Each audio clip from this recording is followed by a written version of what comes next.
അകത്ത് വെളിച്ചമുണ്ടാകട്ടെ, ആ തീരുമാനത്തിനകത്ത് വെളിച്ചമുണ്ടാകട്ടെ, ആ ഇടപാടുകളിൽ വെളിച്ചമുണ്ടാകട്ടെ, ആ കുടുംബ ജീവിതത്തിൻ്റെ മേൽ വെളിച്ചമുണ്ടാകട്ടെ.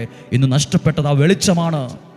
ഈ ശുശ്രൂഷയിലൂടെ അനേകം കുടുംബങ്ങൾ വെളിച്ചത്താൽ, ദൈവം നൽകുന്ന വെളിച്ചം കൊണ്ട് നിറയട്ടെ, വെളിച്ചമുണ്ടാകട്ടെ എന്ന് പറഞ്ഞു. എന്നിട്ടോ അവിടുന്ന് വെളിച്ചത്തെ ഇരുട്ടിൽ നിന്ന് വേർതിരിച്ചു മാറ്റി. എല്ലാം കൂടിക്കുഴഞ്ഞു കിടക്കുമായിരുന്നു, അതിനെ വേർതിരിച്ചു. പ്രിയപ്പെട്ടവരെ, നമ്മുടെ ജീവിതത്തിലും പലതും കൂടിക്കുഴഞ്ഞു കിടക്കുവാണ്, ആകെ ഡിസോർഡറായി കിടക്കുവാണ്.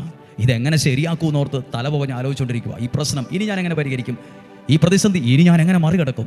ദൈവത്തിൻ്റെ വെളിച്ചം അവിടെ വരുമ്പോൾ അതിനെ ദൈവം വേർതിരിക്കും. ആ നിങ്ങളുടെ വീട്ടിനകത്ത് വഴക്കാണോ ആകെ പ്രശ്നമായിട്ട് നിൽക്കുന്നത്, ആ വഴക്കിനെ, ആ സാഹചര്യം മാറ്റിക്കളയും, വേർതിരിക്കും, മാറ്റും.